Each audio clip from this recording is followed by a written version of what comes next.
Hey family and friends, how are you? How are you out there?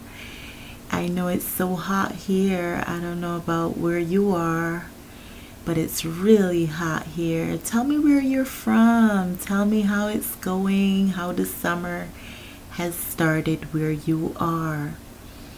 Okay? I know sometimes things are rough and tough, but with God, we can do it. We can get through it. Things have been really tough on my end in different ways, in a lot of different ways. But I just had to learn, over and over again that no matter what we're going through, once we count on Him and we trust Him, He will get us through it. We fall down, but we got to get back up and really trust Him, because He's a God that is just so mighty and powerful and can do all things. So we really, really just need to hold on to Him, who knows best. And He does know best.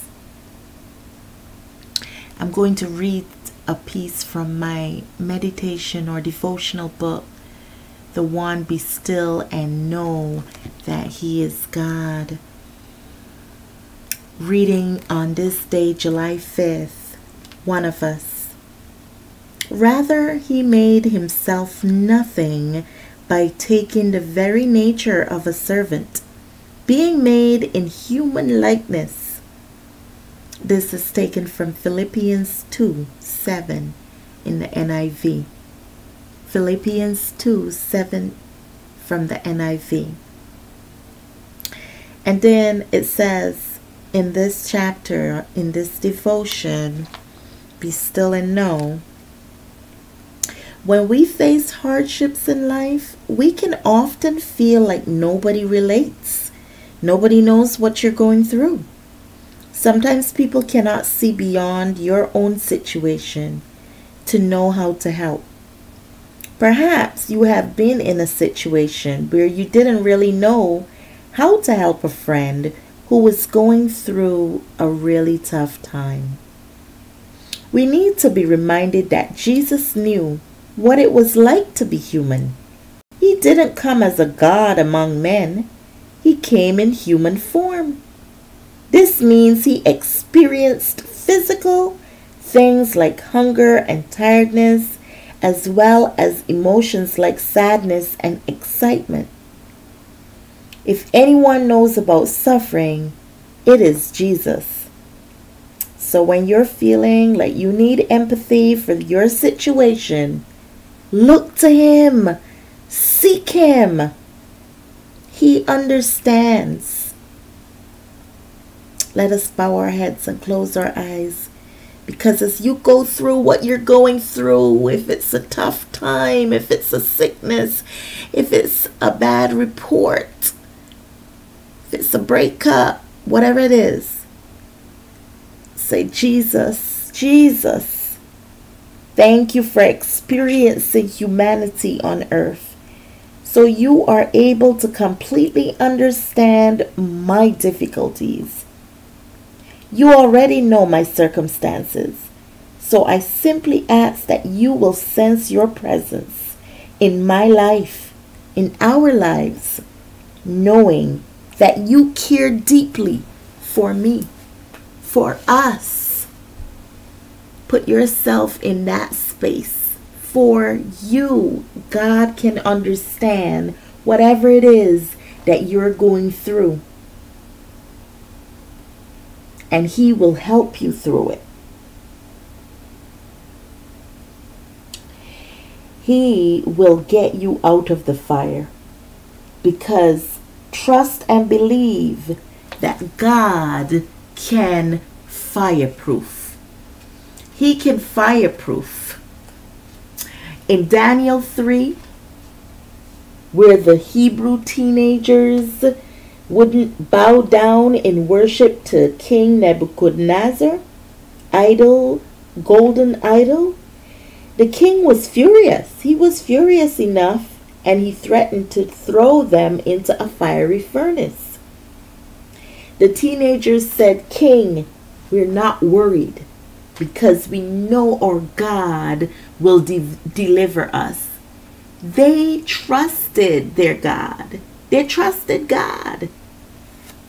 This made the king angry, even angrier.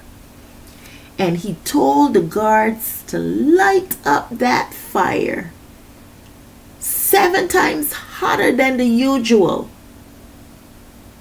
The fire would have killed anyone at the regular temperature.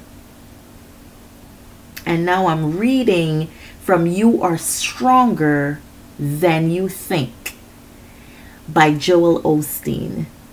It says, why did God have the king heat it 7 times hotter? So it would be a bigger miracle.